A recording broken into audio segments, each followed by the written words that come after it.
तो जो चैप्टर चल रहा था प्रकाश का परावर्तन, रिफ्लेक्शन ऑफ लाइट, उसी को कंटिन्यू करते हुए आगे बढ़ते हैं। ठीक है, तो पिछले वीडियो में आपने बहुत कुछ देख लिया था, प्रतिबिंब के बारे में देखा था, दर्पणों के बारे में देखा था। तो आज हम उसके आगे चलते हैं, कुछ परिभाषाएं बता देते हैं। ठीक है, तो ये सब परिभाषाएं जानना बहुत जरूरी है, बिना इसके आप लोग आगे कर नहीं पाएंगे। ठीक, तो पहले से चलते हैं, पहले पॉइंट से वक्रता केंद्र।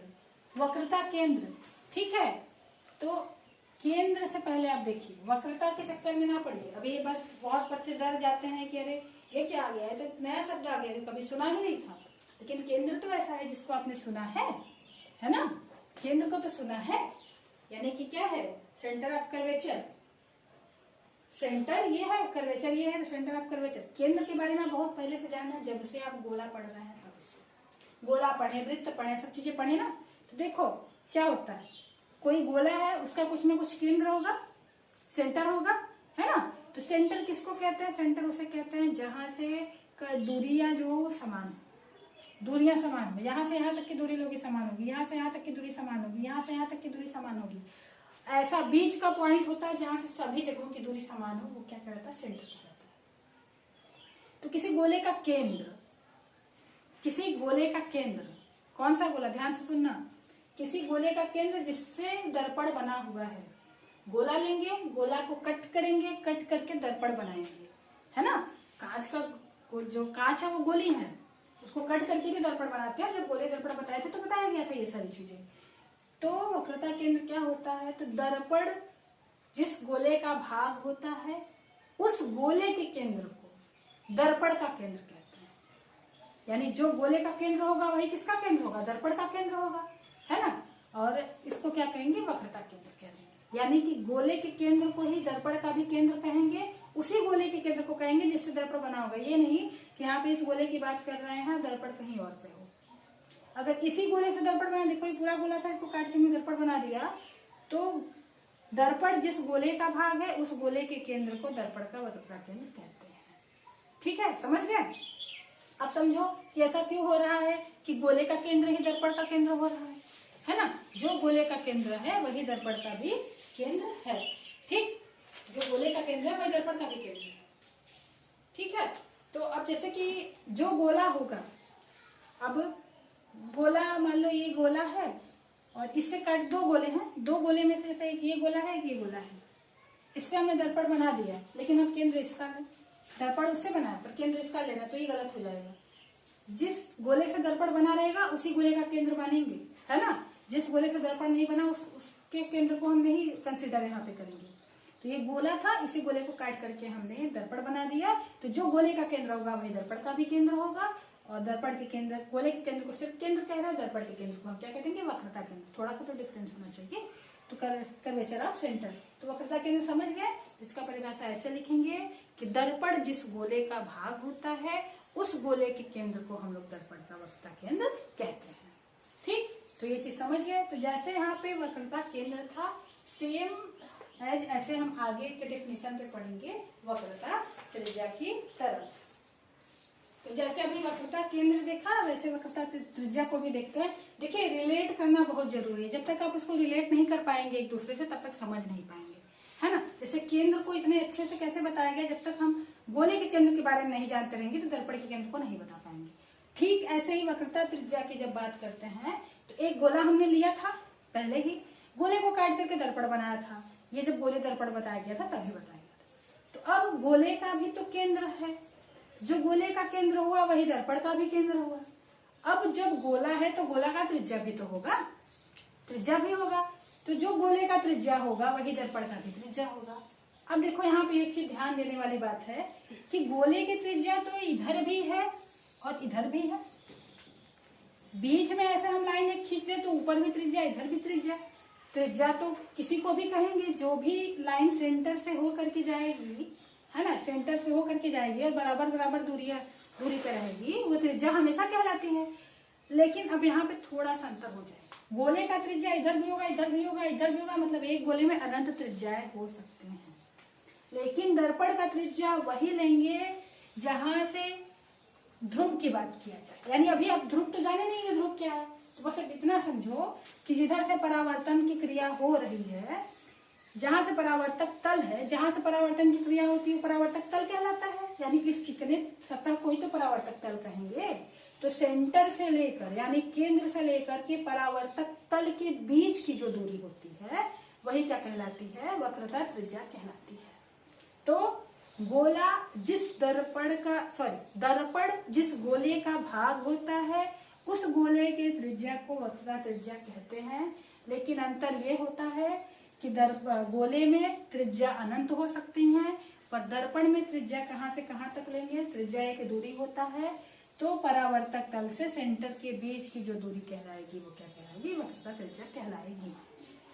तो इसका परिभाषा कैसे देंगे, दर्पण जिस गोले का भाग होता है उस गोले के केंद्र से, उस ध्यान सुनिएगा, दर्पण जिस गोले का भाग होता है उस गोले के केंद्र से दर्पण के परावर्तक तल के बीच की जो दूरी रहती है वो वक्रता त्रिज्या कहलाती है। रिपीट कर देते हैं, दर्पण जिस गोले का भाग है, दर्पण जिस गोले का भाग है उस गोले के केंद्र से परावर्तक तल के बीच की दूरी को क्या कहा जाता है, त्रिज्या कहा जाता है।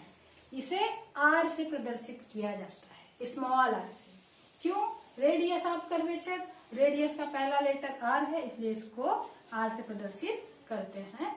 ध्यान देने वाली बात यह है कि दर्पण में त्रिज्या हमेशा उधरी होगा, है ना, जिधर परावर्तक तल होगा। यदि परावर्तक तल से सेंटर के बीच की ही दूरी लेंगे, जबकि गोले में ऐसा नहीं होता। गोले में त्रिज्या इधर भी होगा, इधर भी होगा, इधर भी होगा, अनंत त्रिज्याएं होंगी।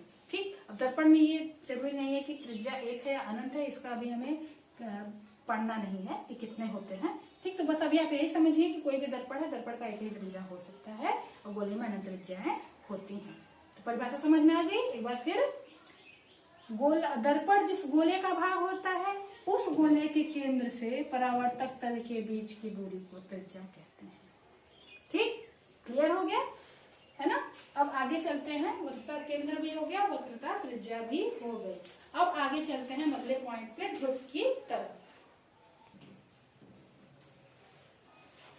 तो केंद्र और त्रिज्या की बात तो हो गई। अब अगला पॉइंट आता है ध्रुव, जो कि बहुत इंपॉर्टेंट पॉइंट है ना। ध्रुव बहुत ही आसान होता है। क्या कहेंगे कि परावर्तक तल के मध्य बिंदु को क्या कहते हैं, ध्रुव कहते हैं, है ना।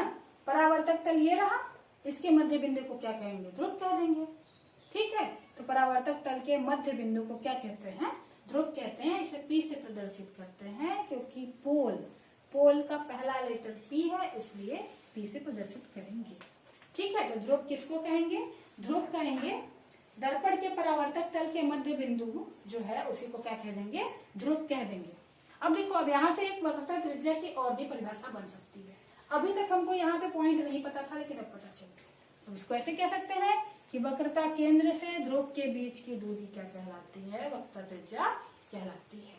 ठीक, तो वक्रता त्रिज्या क्या कहलाती है, वक्रता केंद्र से ध्रुव के बीच की दूरी क्या कहलाती है, वक्रता त्रिज्या कहलाती है। तो 3 डेफिनेशन हो गए आपके, वक्रता केंद्र, वक्रता त्रिज्या और ध्रुव। अब आगे चलते हैं। ठीक, अब अगला पॉइंट है मुख्य अक्ष, प्रिंसिपल एक्सिस। तो अक्ष के बारे में आप लोग बहुत पहले से पढ़ते आ रहे हैं। एक्स अक्ष होता है, वाई अक्ष होता है, जेड अक्ष होता है। ठीक है, तो ज्योमेट्री जब भी पढ़ते हैं तो वहाँ पे अक्ष के बारे में पढ़ते हैं, कोऑर्डिनेट ज्योमेट्री में। तो अक्ष क्या होता है, अक्ष वो होता है कि जो कि बांटता है। एक्स अक्ष हो गया तो ऐसे, एक्स अक्ष में ये हुआ, यहाँ से इधर पॉजिटिव हो गया, इधर नेगेटिव, 2 भागों में बांट दिया। वाई अक्ष पे इधर पॉजिटिव गया, इधर नेगेटिव गया। अब देखो, अब यहाँ पर अक्ष की बात अगर करते हैं तो अक्ष क्या होता है, तो अक्ष तो समझ गए, यहाँ पे प्रिंसिपल एक्सिस यानी कि मुख्य अक्ष क्या होता है। तो इसका आसान सा डेफिनेशन, ये देखो ये लाइन गई है ना, ये यहाँ से यहाँ तक, तो इसकी परिभाषा इसी को कहेंगे मुख्य अक्ष। यही जो होगा यही आपका प्रिंसिपल एक्सिस होगा। ठीक है, इसी को प्रिंसिपल एक्सिस कहेंगे। अब इसे परिभाषा बनाओ, दर्पण के ध्रुव से जो सी है, यानी कि ध्रुव को सी से मिलाने वाली रेखा, ध्रुव को केंद्र से मिलाने वाली रेखा जो होती है वो क्या कहलाती है, दर्पण की मुख्य अक्ष कहलाती है। एक बार फिर से रिपीट करते हैं, तो दर्पण के परावर्तक तल पे जो मध्य बिंदु है इसको ध्रुव कह रहे हैं। तो ध्रुव से सेंटर को मिलाने वाली रेखा यानी ध्रुव से केंद्र को मिलाने वाली जो रेखा होती है वो मुख्य अक्ष कहलाती है। अब देखो कई मुख्य अक्ष ही क्यों कहा गया? सेंटर से ध्रुव को तो मिलाने वाली रेखा कई सारी हो सकती है नहीं हो सकती है। एक ही रेखा जो है यही यहाँ से यहाँ तक जाएगी, दूसरी रेखा ले लेंगे तो पी कहीं और हो जाएगा, जो पी कहीं और हो नहीं सकता, वो सेंटर हमेशा बीच में ही रहेगा, मध्य बिंदु पर ही रहेगा, मिड पॉइंट पर। तो दर्पण के ध्रुव से सेंटर को यानी ध्रुव से केंद्र को मिलाने वाली जो रेखा कहलाती है वो क्या कहलाती है? प्रिंसिपल एक्सिस कहलाती है। एक एक लाइन की परिभाषा है, इसको आप अच्छे से याद कर लेंगे तो एग्जाम में और नंबर मिल जाएंगे आपको काफी अच्छे, क्योंकि इस पे आता है डेफिनेशन लिखने के लिए कि मुख्य अक्ष किसको कहते हैं, ठीक है, फोकस किसको कहते हैं, फोकस दूरी किसको कहते हैं, वक्रता केंद्र किसको कहते हैं। अति लघु में ऐसे क्वेश्चन आपसे पूछे जाते हैं तो इसलिए आपको पूरे के पूरे नंबर मिलेंगे। ठीक, तो मुख्य अक्ष हो गया। अब आगे हम चलते हैं, मुख्य अक्ष के बाद आता है आपका दर्पण का द्वारक। ठीक, अब आगे चलते हैं तो दर्पण का द्वारक देखते हैं।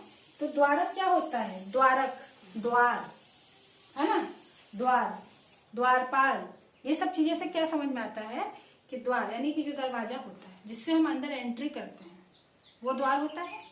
ठीक है, वो द्वार होता है हमेशा। तो यहाँ पर द्वार किसको कहेंगे? तो जो दर्पण का परावर्तक तल है, दर्पण का परावर्तक तल क्या है? ये रहा पूरा ये दर्पण रहा, इतने ही भाग को दर्पण बोलेंगे, है ना। ये दर्पण नहीं है, वो तो गोला का कटा हुआ भाग है। तो दर्पण ये रहा, दर्पण का परावर्तक तल, और इसका व्यास ये रहा, ये जो डॉटेड लाइन है। तो दर्पण के परावर्तक तल के व्यास को दर्पण का द्वारक कहते हैं। दर्पण का द्वारक किसे कहेंगे?